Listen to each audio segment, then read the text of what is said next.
Mali beats Uganda 76-66. I mean, this game was just pretty good. It's pretty entertaining to watch. I mean, let's just get into it. So we've got Ibrahim Jambo. He's the top performer.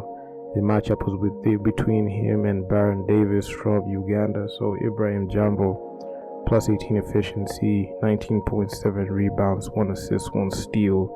I mean, Baron Davis, he finished his game with a double-double. He had a plus 33 efficiency, 24 points, 16 rebounds, 5 assists. He was only 5 assists shy from a good triple-double.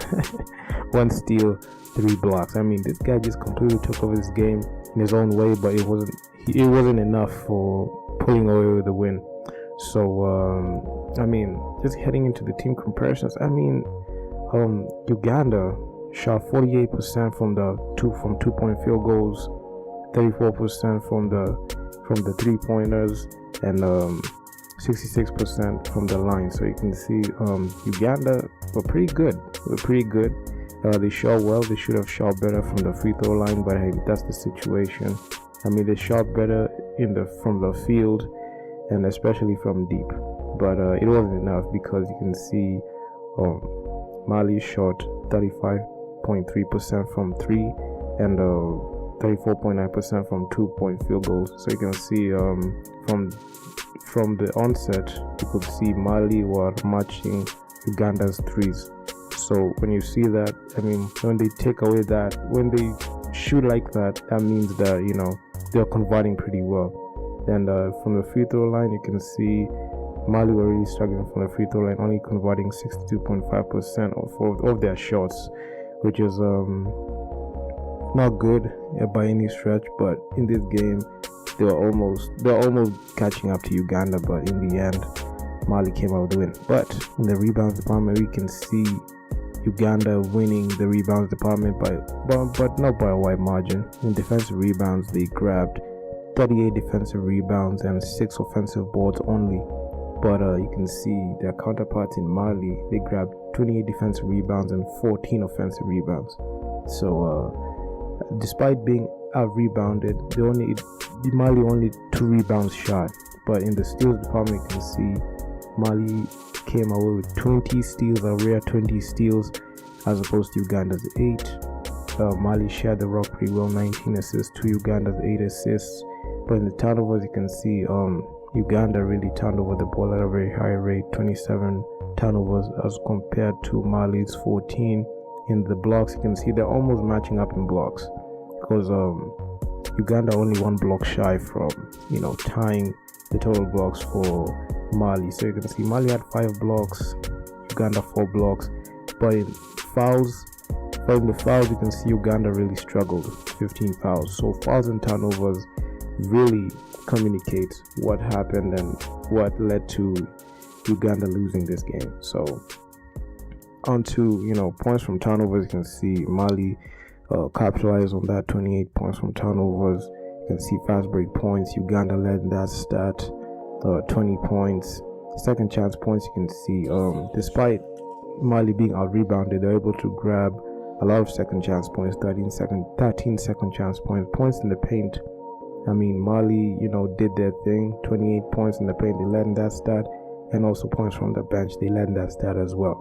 So you can see, despite, you know, the outing that Uganda had, they tried to be competitive, but it wasn't enough, because they lost this game by 10 points. So those turnovers and fouls that they caused really communicate what happened in this game.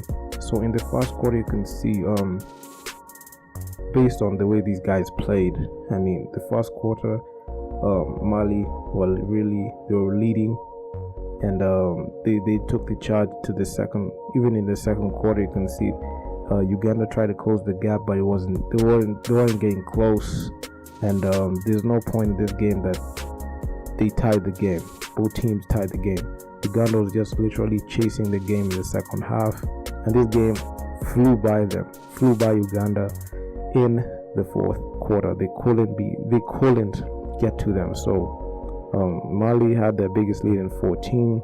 They had their biggest scoring run in 10-0, and Mali pretty much dominated this game for the whole 40 minutes. So you can see they prepared for this game. Uganda weren't prepared for this game at all, based on what I've seen in their performance. So Mali, Ibrahim Jambo, he had 19 points, and he's pretty much one of those guys who came out and did their thing.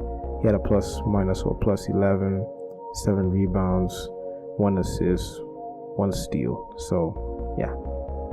Then we're looking at Uganda.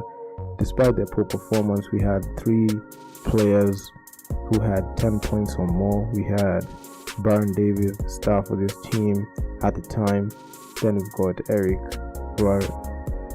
he had 11 points in 24 minutes played. So Baron Davis racked up 24 points in 37 minutes of play. So this guy only rested for only 3 minutes. We've got Titus Odeke, 27 minutes played, 12 points. But it wasn't enough because Uganda